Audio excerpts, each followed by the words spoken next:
This is the second video of module 5, and the title of the module is the monetary management and monetary policy, and this is issues in Pakistan's economy. So far we have completed fourth module, and we had done with the first video of fifth module, which was a little longer than other videos जो उससे पहले हमने record की थी. The basic objective behind making that little longer video just to make the coherence of all those events and incidents which happens in the financial sector, in which brings change and transformation or development of the banking sector, जो कि हमारी पहली video थी, पहला topic था module 5 का.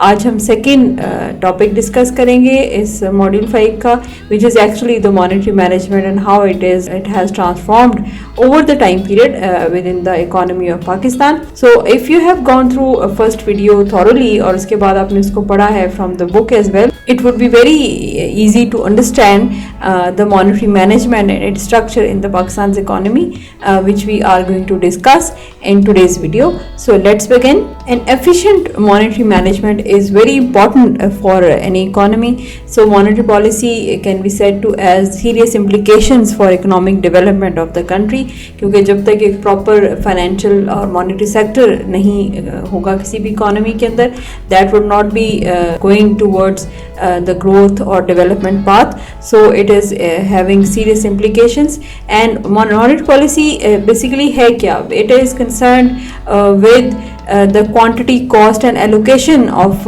money and credit in the country. It basically determines the allocation of resources with different sectors of the economy. इसकी definition हमने यहाँ discuss नहीं करनी, but just to make the concept clarity कि monetary policy helps individuals to decide that how much to save and where to invest at a particular point of time. It also helps to determine the cost of credit or money in the country. So it has its serious implications for economic development of any economy. If we discuss with reference to Pakistan, State Bank of Pakistan has complete autonomy in the determination of interest rate and making other decisions. However, it has been criticized that it still has some political pressures or other considerations due to which the decisions are taken given priority to some non-technical factors. You can say it has been criticized that in Pakistan monetary policy is much in the government control. Even interest rate is predetermined. ये वो picture है जो कि हमारे reform से पहले की time period था, when monetary policy was seriously criticized. Then comes time period of 1991 which brings serious or structural transformation in the financial sector of the country under the advice of IMF and World Bank with the umbrella of structural adjustment programs. But before moving forward towards the reforms and the suggestions or areas of problem highlighted by IMF and World Bank, first of all we'd like to see the picture prior to 1991 reforms financial sector की कि हमारा क्या situation थी.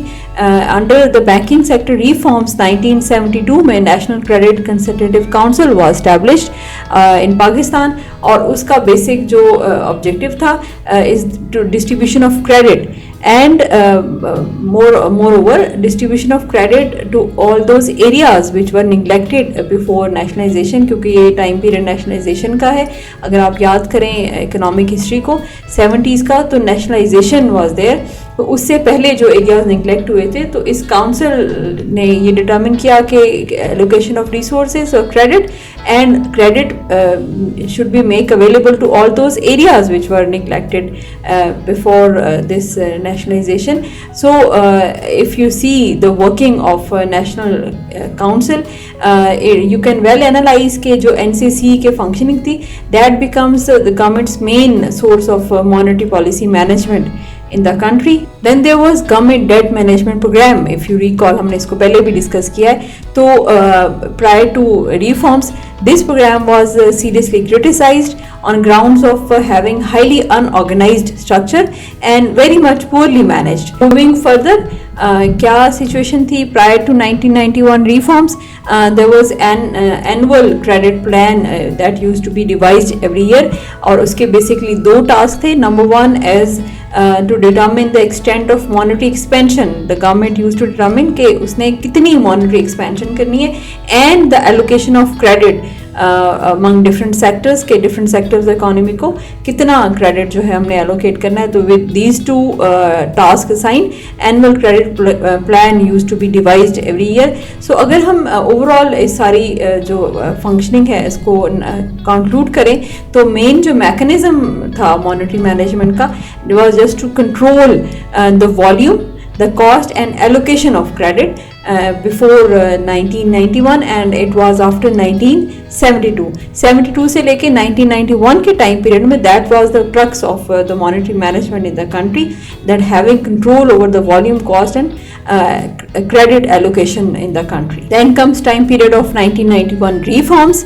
that brings change or structural transformation in the financial sector of the country, and these reforms were done under the financial sector adjustment loan and various other structural adjustment programs which have changed the nature of fiscal, financial and monetary sector of the economy. IMF and World Bank have highlighted various problems in the financial sector or monetary management in the country. So they suggested and advised drastic restructuring of the financial sector of the country. So upon their advice, there comes 1991 reforms, and later on, since 1991, our financial sector has keep on transforming and has changed drastically prior to as compared to the time period prior to 1991 reforms. So this is all about the monetary management in this video. We'll continue the same topic of monetary management in which we'll discuss first of all the problems highlighted by IMF in the monetary sector of the economy or in the monetary management, and then the reforms suggested or the measures taken. All these we'll discuss in the next video.